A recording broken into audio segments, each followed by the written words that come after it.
안녕하세요. 철학을 쉽게 설명해드리는 EPTV입니다. 오늘은 지난 시간에 예고해드렸던 바와 같이 플라토닉 러브에 대해서 이야기해 보도록 하겠습니다. 요즘 이제 남녀 간의 사랑을 다루는 드라마라든지 영화를 이렇게 보게 되면 종종 이런 대화를 우리가 볼 수 있어요. 오빠, 나 지켜줄 거지? 이렇게 이야기를 하면 이제 남자 입장에서 손만 잡고 잘게, 뭐 이런 대화를 이렇게 좀 종종 접할 수가 있습니다. 우리가 흔히 말하는 플라토닉 러브라고 하는 것이 바로 육체적인 사랑이 아니라 정신적인 사랑을 이야기하는 거잖아요. 흔히들 다들 그렇게 알고 계시잖아요. 여기에서 말하는 플라토닉 러브의 기원이 바로 플라톤이라고 볼 수가 있습니다. 그런데 이 정신적인 사랑이라고 하는 것은 굉장히 어려운 거죠.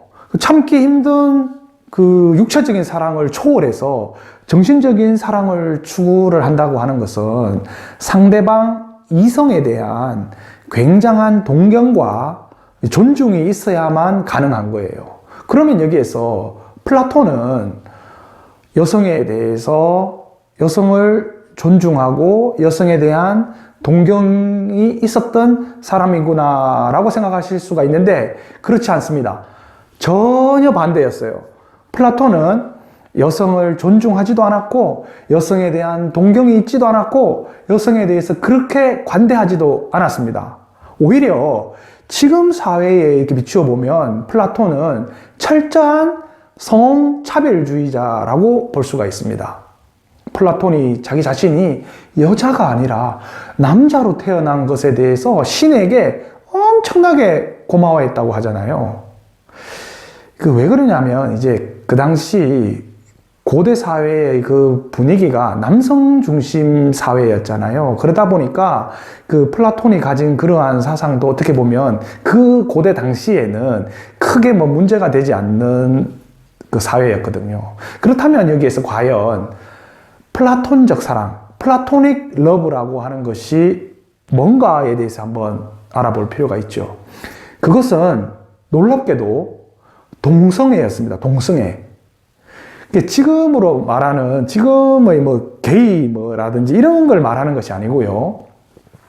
동성애라고 했으니까 남자 대 남자의 사랑이었다고 볼 수 있습니다. 그럼에도 불구하고 그것 역시 뭐 육체적인 사랑이 아니라 정신적인 사랑이었어요. 그것도 그 당시 이제 그리스 사회에서는 그 당시에 나이 많은 남자가 어린 청년들에 대해서 호감을 갖는 것이 그렇게 나쁜 게 아니었어요. 그리고 플라톤이 쓴 책 중에 향연이라고 하는 책이 있는데요. 그 책도 바로 사랑에 대한 내용을 다룬 책입니다. 그런데 이제 문제가 되는 것은 우리가 흔히들 사랑이라고 하면 남녀 간의 사랑을 이야기를 하잖아요. 근데 그 향연에서 말하는 사랑은 남녀 간의 사랑이 아니었던 거죠. 예. 아테네의 어린 청년들과 플라톤의 스승이라고 할 수 있는 소크라테스의 사랑에 관한 이야기였습니다. 특히 아테네의 어린 청년들 중에서도 알키비아데스라고 하는 청년이 있었는데 그 알키비아데스라고 하는 청년과 소크라테스의 사랑에 관한 이야기를 많이 다룬 것이 플라톤이 쓴 향연이었거든요. 거기에서도 알키비아데스의 말을 통해서 우리는 플라톤이 육체적인 것보다는 정신적인 것을 추구를 했고 사랑에 있어서도 육체적인 사랑보다는 정신적인 사랑을 더욱더 강조했고 추구했다는 것을 알 수가 있습니다. 자, 여기에서 우리가 또 이데아를 찾을 수가 있어요. 플라톤이 말했던 이데아가 여기에서도 나오게 되는데요.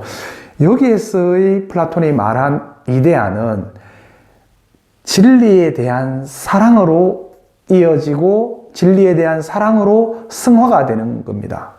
거기에서 또 플라톤이 말한 에로스라고 하는 것이 나오게 되는 거죠. 제가 생각했을 때 이 에로스라고 하는 것이 이제 변해서 지금의 이제 뭐 에로물 이렇게 이야기를 하는 것 같습니다. 요즘 이제 성인 에로물을 만일에 플라톤이 지금도 살아있다면 그 에로물을 접했을 때 자신이 말했던 그 에로스의 개념과 전혀 다른 이제 에로물이 이렇게 나오는 거니까 플라톤 입장에서는 좀 개탄하지 않을 수 없겠지요. 자, 지금까지 우리가 흔히들 알고 있는 플라토닉 러브의 기원에 대해서 한번 이야기를 해봤습니다. 그런데 이제 뭐 플라톤의 제가 이제 조금 전에 말씀드렸던 그 과정 이런 건 다 생략을 하더라도 결국 중요한 것은 육체적인 것보다는 정신적인 것을 추구했고 그것을 더 중요하게 생각했다라고 하는 관점에서 정신적인 사랑이라고 하는 것에 포커스를 맞춰보면 그 많은 시대와 많은 시간이 흘러서 지금 우리가 흔히들 알고 있는 플라토닉 러브라고 하는 것이 바로 그 정신적인 사랑이 된 것이 아닌가라는 한번 생각을 해보게 됩니다. 지금까지 플라톤과 플라토닉 러브에 대한 이야기를 해봤고요. 저는 지금까지 철학을 쉽게 설명해드리는 EPTV였습니다. 시청해주셔서 진심으로 감사합니다.